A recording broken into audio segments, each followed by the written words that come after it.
kontekstual di Indonesia. Podcast ini bertujuan untuk mengajak kita semua memahami bagaimana pendidikan agama Kristen dapat dikembangkan secara kontekstual sesuai dengan realitas sosial, budaya, dan keberagaman di Indonesia. Bersama kami telah hadir dua narasumber yang luar biasa. Yang pertama ada Saudara Deswita Selan yang akan membahas part kontekstual dari sisi konsep dan teori.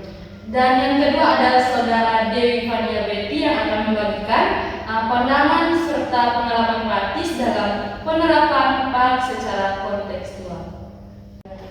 Sebagai pembuka diskusi kali ini, kami ingin bertanya kepada teman-teman, apa tantangan terbesar pendidikan agama Kristen di Indonesia saat ini?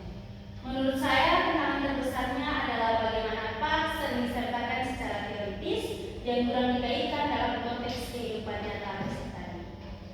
Saya setuju. Selain itu, tantangan lainnya adalah keberagaman latar belakang peserta didik yang belum sepenuhnya diakomodasi dalam proses pembelajaran PAK. Baik, selanjutnya kita akan masuk ke pembahasan pertama. Apa yang dimaksud dengan pendidikan agama Kristen kontekstual dan mengapa pendekatan ini penting diterapkan di Indonesia? PAK kontekstual adalah pendekatan pendidikan yang mengaitkan ajaran iman Kristen dalam konteks kehidupan peserta didik seperti budaya, sosial, dan realitas masyarakat. Pendidikan ini penting karena Indonesia adalah negara yang majemuk sehingga pembelajaran iman perlu relevan dan mumpuni. Bagaimana hubungan antara PAK kontekstual dengan budaya lokal di Indonesia?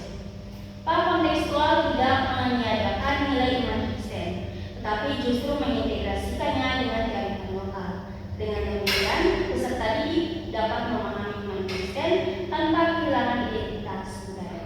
Selanjutnya kami bertanya kepada narasumber kedua, yaitu Saudara Dewi. Apa saja tantangan nyata dalam penerapan PAK kontekstual di lapangan?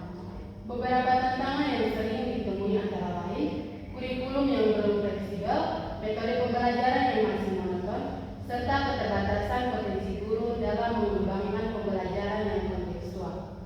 Apakah faktor lingkungan juga mengaruhi keberhasilan PAK kontekstual? Sangat memengaruhi. Lingkungan, keluarga, gereja, dan masyarakat memiliki peran besar. Jika ada sinergi, maka nilai-nilai PAK sulit diterapkan secara konsisten dalam kehidupan peserta didik.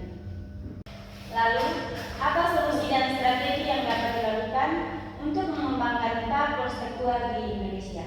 Strateginya antara lain pengembangan kurikulum yang berbasis konteks lokal, lalu penggunaan metode pembelajaran reflektif dan partisipatif, serta peningkatan kompetensi guru melalui pelatihan berkelanjutan. Bagaimana penerapannya secara praktis di kelas atau komunitas? Secara praktis, guru menggunakan studi kasus, diskusi kelompok, media digital, dan pengalaman hidup peserta didik sebagai bahan pembelajaran. Selain itu, kolaborasi antara sekolah, gereja, dan keluarga juga sangat penting. Dari diskusi ini, dapat kita simpulkan bahwa PAK kontekstual merupakan pendekatan yang relevan untuk menjawab tantangan pendidikan di Indonesia.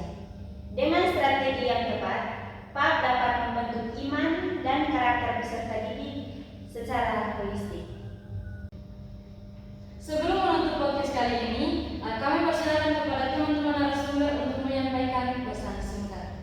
Kiranya PAK terus dikembangkan agar tidak hanya bersifat kognitif, tetapi juga menyentuh kehidupan nyata peserta didik. Saya berharap para pendidik PAK terus kreatif dan terbuka terhadap perubahan demi pendidikan yang lebih bermakna. Terima kasih kepada para narasumber dan para penonton yang telah menyimak podcast kali ini. Sampai jumpa di